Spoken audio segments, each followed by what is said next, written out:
யூதித்து அதிகாரம் 12. யூதித்தின் விழுமிய ஒழுக்கம். ஒலோபெரின் தன் வெள்ளிக்கலன்கள் வைக்கப்பட்டிருந்த இடத்துக்கு யூதித்தை அழைத்து வர கட்டளையிட்டான்.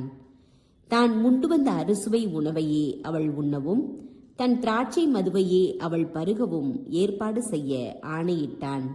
அதற்கு யூதித்து, இவற்றை நான் உண்ணமாட்டேன், அது குற்றமாகும். நான் கொண்டு வந்துள்ள உணவுப் பொருளையே எனக்கு போதும் என்றார். ஒலோபெரின் அவரிடம், நீ கொண்டு வந்துள்ள உணவுப் பொருள்கள் தீர்ந்து போகுமானால் அவை போன்ற உணவை உனக்கு கொடுக்க எவ்வாறு எங்களால் முடியும்? உன் இனத்தாருள் ஒருவரும் எங்கள் நடுவே இல்லையே என்றான்.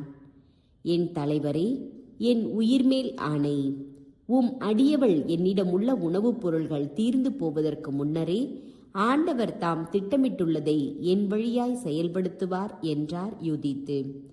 பிறகு ஒலோபெரினின் பணியாளர்கள் யூதித்தை கூடாரத்திற்குள் அழைத்து சென்றார்கள். அவர் நள்ளிரவு வரை உறங்கினார். வைகறை வேளையில் துயில் எழுந்தார்.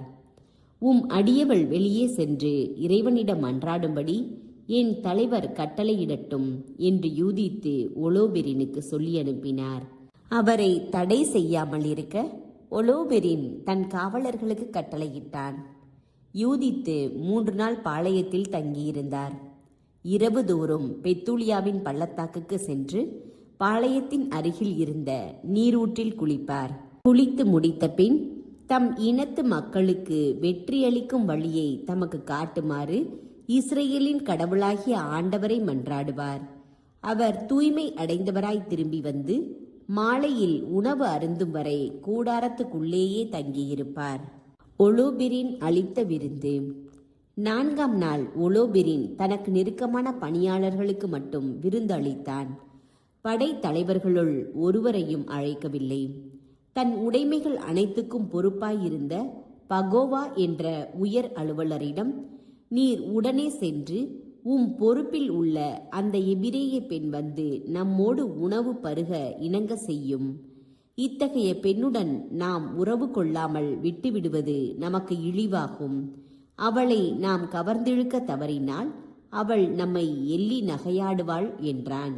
ஒலோபெரினிடமிருந்து பகோவா வெளியேறி யூதித்திடம் சென்று, என் தலைவர் முன்னிலையில் பெருமை அடையவும் எங்களோடு திராட்சை மது அருந்தி மகிழ்ந்திருக்கவும் நெபுக்கத் நேசரின் அரண்மனையில் பணியாற்றும் அசீரிய பெண்களுள் ஒருத்தி போல மாறவும் இத்துணை அழகு வாய்ந்த பெண்மணியாகிய தாங்கள் தயங்காமல் வரவேண்டும் என்றான். யூதித்து அவனிடம், என் தலைவர் சொன்னதை செய்ய மறுக்க நான் யார்? அவருக்கு விருப்பமானதை நான் உடனே செய்வேன். நான் இறக்கும் வரை அது எனக்கு மகிழ்ச்சி தரும் என்றார். ஆகவே யூதித்து எழுந்து சிறப்பாடை அணிந்து பெண்களுக்குரிய எல்லா அணிகலன்களாலும் தம்மை அழகுபடுத்தி கொண்டார். அவருடைய பணிப்பெண் அவருக்கு முன்னே சென்றாள். யூதித்து நாள்தோறும் உணவு அருந்துகையில் விரித்து அமர்வதற்காக பகோவா கொடுத்திருந்த கம்பளத்தை ஒலோபெரினுக்கு முன்னிலையில் பணிப்பெண் தரையில் விரித்தாள். பின் யூதித்து உள்ளே சென்று அதன் மேல் அமர்ந்தார். ஒலோபெரினுடைய உள்ளம் மகிழ்ச்சியால் துள்ளியது. அவனது மனம் கிளர்ந்தெழுந்தது.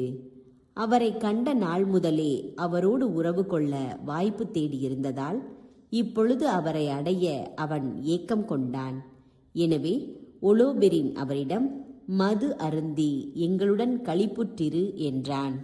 அதற்கு யூதித்து, என் தலைவரே, நான் மகிழ்ச்சியோடு மது அருந்துவேன், ஏனெனில் இந்நாள் என் வாழ்வின் பொன்னாளாகும் என்றார். தம் பணிப்பெண் சமைத்திருந்ததை எடுத்து அவன் முன்னிலையில் உண்டு பருகினார். ஒலோபெரின் அவரிடம் தன் மனதை பறிகொடுத்து மட்டுமீறி குடித்தான். பிறந்த நாள் முதல் அன்று போல அவன் என்றுமே குடித்ததில்லை.